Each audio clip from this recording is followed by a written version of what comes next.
And we're back. Now it's time to look at some parries, particularly dagger parries with rapier and dagger. In the last video, I already mentioned that all of the broadsword parries are being used, and we're just doing them with one hand. Well, the truth is that we're very rarely going to be parrying with the rapier. Most of the time, we're going to be parrying with the dagger. When we do parry with the rapier, by the way, I should mention that the sword's going to be a little bit more angled. So broadsword can be up here, rapier can be down here, single rapier can be even lower, but we still want it to be pointing above our partner's face and head. Okay, so if this is parry 3 with my rapier, then we're going to distinguish this between rapier parry 3 and dagger parry 3. So this would be dagger parry 3, this would be dagger parry 4, this would be dagger parry 2, and this would be dagger parry 7. And of course we can have dagger parry 5 and dagger parry 9. The idea is that everything is mirrored. So the rapier, we call this 3 over here because it's on the rapier's outside. We call this dagger 3 right here because it's on the dagger's outside. And this is dagger 2 because it's on the dagger's outside. And this is dagger 7. And this is dagger 4. Technically, you could even do dagger 1. And as you do these dagger parries, just like before, you're going to keep the other hand active. So we're still using active hand. So the first thing that I would like you to film is I would like you to film a series of 6 dagger parries. We're going to go shoulder, shoulder, hip, hip, head, head, keeping the sword active. So here we go. And we weight shift back and we parry dagger 3, and then parry dagger 4, and then dagger 2, and then dagger 7, then dagger 5, and down the elevator, up the elevator, dagger 9, keeping the other sword hand active.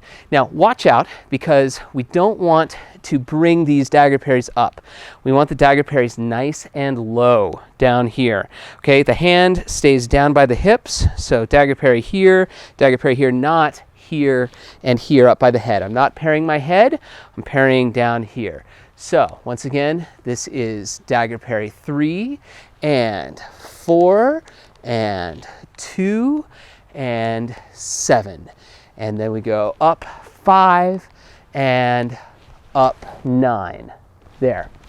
Okay, so that's the first thing I'd like you to do is show me those dagger parries, shoulder, shoulder, hip, hip, head, head. Now, we can also do pris de fers. So we can do croisés. If I croisé with my sword here or here, I can also do a croisé with the dagger. Down and down. I can also do croisé away. So if I parry in a low line, I can move the blade out and away, stopping the dagger in a high line, very threatening.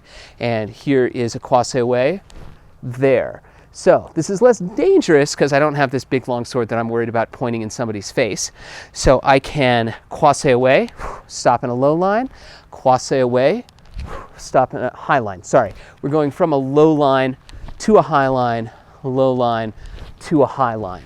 And we're about 15 degrees offline, just like with the croisés down with a sword. So what I would also like you to show me is croisé aways with the dagger. So croisé away and croisé away, there. Now we can also do binds. So I can do a bind through, but I don't need to worry so much about cutting to my partner's hip. I really am just moving the sword out of the way. And as I bind through, I don't want to move forward until the sword passes my center line. So I start moving the blade, it crosses center, and then we can move forward and I can expel. And parry, and then bind through, crosses center. Now we move forward and pass into it. So those are bind throughs. Now we can also do bind overs, and we do these just like we would bind over to core core. So we parry, we bite the blade, and then up and over. And we can do them with 2 steps, or we can do them with 1 step. It depends on the choreography. So we bite the blade, bind up and over, bite the blade, bind up and over. So that is the other thing that I would like to see you do. I would like to see you do bind overs with the dagger. So we've seen 6 dagger parries, shoulder, shoulder, hip, hip, head, head. We've seen croisé awais from low to high, and now we're going to see bind overs. So again, from low, bite the blade, up and over, and bite the blade, up and over. All right, so that's a lot for this video, but that is what I'd like to see. So please, the 6 dagger parries, shoulder, shoulder, hip, hip, head, head, 2 croisé awais, 1 on each side, and 2 bind overs with the dagger, 1 on each side. Thanks so much.